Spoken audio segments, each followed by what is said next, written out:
Hello, I'm Anushka Sengupta from Impact Magazine, and we have with us today internationally acclaimed filmmaker, storyteller, and AI philosopher, Mr. Shekhar Kapur. Shekhar, happy to have you here. Thank you very much. Happy to be here. So, Shekhar, from Masoom to Mr. India, your films have explored reality, the space between reality and myth. So, do you think AI is the great myth that we are all trying to understand, or is it a reality that we should get used to? It's a reality that is already here, and if you've not recognized it, you're in deep trouble. But it's an amazing reality. And when I say the AI philosophy, I come from another point of view. Most of the big AI companies are talking about trillion-dollar investments, and everybody gets scared. But that's not where AI is coming from. AI is coming from the bottom of the pyramid. It's like they said the same thing about digital. Remember, they said, "Oh, there'll be the big digital divide." Where, now we even, if somebody's begging, we'll ask, machine pe daal do paise. But AI will take off where it's most needed. And because it's the most democratic technology we've ever had, it gives the opportunity to the people who we call at the bottom of the pyramid, give the opportunity to explore themselves. Right? And we say that, what will happen to jobs? And I keep telling my friends who are CEOs, this is your job you better be careful of, because the people that you hire and you lock them into the idea of a job, they are human minds, they're imaginative minds. And once they get access to AI, they will want to explore the imagination more. And you know what? They're not going to want to work for you because you lock them into a job. So it's a huge surge from the bottom up, not from top down. That's what I love about it being such a democratic technology. I'll give you an instance, right? My Mr. India 2. Everybody talks about Mr. India 2, Mr. India 2, Mr. India 2. And I said I can't direct it, but I'll find it. Story. The best big writers give stories, good stories. One day, my cook said, "Sir, I've also written a story." I said, "Okay, right now I have to read it." I read it. It was the best. Why? I said, "Where did you get this?" He said, "Sir, on your computer." I said, "I don't have a story in my computer." He said, "No, sir, from ChatGPT." So this was 4 months ago. So my cook is now turning writer. He's discovered a new thing. That's what's going to happen. People are going to discover their fundamental creative selves. And so that's what's going to be the rise of humanity. Right. Do you think AI and creativity can coexist in a classroom? And how do you think Mica will bring in the balance? I think, classroom is nothing. If you cannot expand beyond the classroom, there's no classroom that's worth it. But the idea of teaching is not the idea of teaching, it's the idea of learning. And your learning cannot be confined to a classroom. So I think that's what I liked about when I was talking to all the professors and everybody at Mica. It's more about learning than about teaching. Teaching is the aspect of provoking you to learn and provoking you to find out what is not. We all know what it is. You just go to any textbook, you'll find it.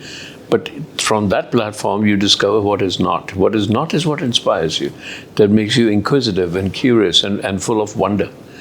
Wonder, curious, inquisitive is what every teaching should do. Yeah, of course it will, yeah. If you had to co-direct a film with AI, then what is the genre that you would choose and the human emotion that you think the machine should understand first? Well, I have to understand the current limits of AI. The current limits of AI is there is a huge relationship between, when we are born as kids, the child looks at the pupil of the adult. You know what? And there's a little thing that the adults keep making funny faces and the child smiles. Actually, it's the other way around. The child smiles, so it keeps looking at these funny faces. Oh, if I do that, they'll make funny faces. So, but there's a still yet scientifically undiscovered relationship between the pupil of the eye. And so when you look at great actors, you'll find that the pupil of the eye relates to you when you sit in. So that's one limitation, because we are trying to experiment, because the pupil of the eye goes at 180 or something things that it does in a second that you can't even pick up except subconsciously. But all these Marvel films and the action films, they have 5 emotions: anger, regret, fear, aggression. And they're not about pupils, they're about costumes. So the first thing there'll be Mahabharata, it's all about costumes. All of these, Batman is about the costume, Superman is about costume. These are the first films that will be very easy. They're the most expensive films, and AI will bring the cost down by 1,000. But these big Marvel and the big action films are the first ones that are going to be, AI is going to take them over right away. Even though content is still king, do you think a film's fate is decided much before the release through social media buzz and promotions? Yeah, the marketing is very, very important these days, and but it always was done. We used to show trailers, right? And now the trailers have become TikTok and social media, but it can harm. So you have to be very careful as you release a film that your social media actually gives out the real message of the film, not the gossip message of the film. The gossip message of the film can actually harm the film. You also recently in November you announced Masoom 2. So if you can tell us something more about what can we expect from the film and what the cast would be like. Well, the cast I've announced already. Yeah, it's Nasiruddin Shah, Shabana Azmi, Manoj Bajpayee, Nitya Menon, and one person I have to cast. And Kaveri is playing the granddaughter. My daughter is playing it. It's about home and identity because India, actually a lot of the world, especially India, all of India are migrants, not immigrants, migrants.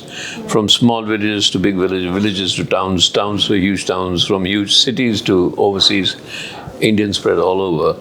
So in that sense, what does home mean anymore? What happens to the people you left behind, right? Is home just like, how turtles move? A lot of us migrants, we have those shells on our back, and wherever we are, we go into our shell. We carry that shell wherever we go. So what is that shell? What is the emotion that we're trying to carry?